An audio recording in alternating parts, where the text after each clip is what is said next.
I think it's time you guys meet someone pretty special to me. This is Fitzy. Give me a kiss. Give me a kiss.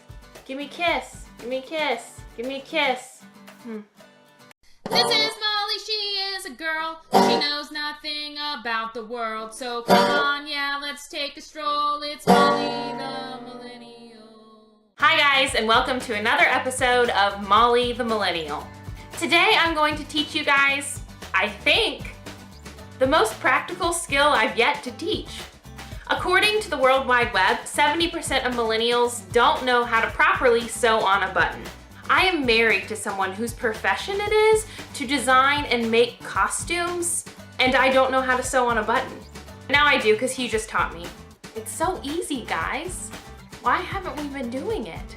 So here is my step-by-step process on how to properly sew on a button. Before you decide to sew on your button, make sure you have a couple of things. Like thread and a needle. Just two things, that's all you need. Oh, well, and a shirt with, like, duh, right? You knew that. You're smart, you knew that. But just in case, you do need a shirt that needs a button sewn on it. First, cut off a piece of your string. Snip. Next, do this thing where you wet it. And then try 1,000,000 times to try to thread it through that tiny little hole in the needle.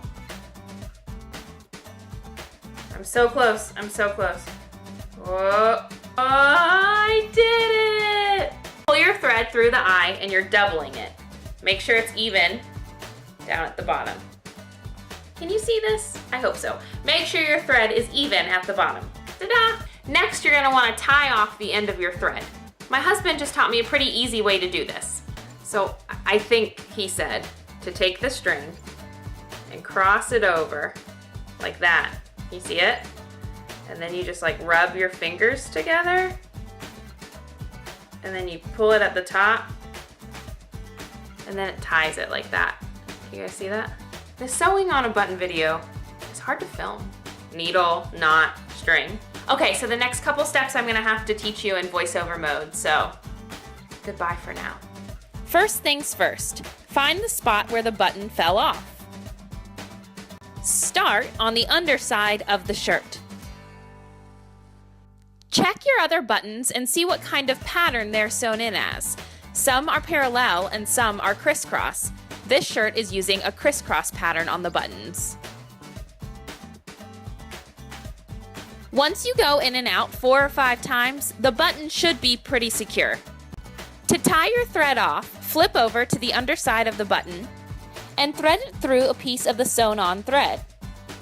Pull your needle through and then loop it through some of that remaining thread, and then pull it tight. To make it extra secure, you can do that step again, threading it through the thread and a tiny piece of the shirt as well. And snip off the remaining thread. And there you have it. I mean, the underside isn't perfect, but who's looking under there anyways, you know? Well, there you have it, you millennial good-for-nothings. Now go get all those shirts and sew on the buttons. You'll have like a new wardrobe, unless you don't have any shirts with buttons. And in that case, get a job, you bum. Bye.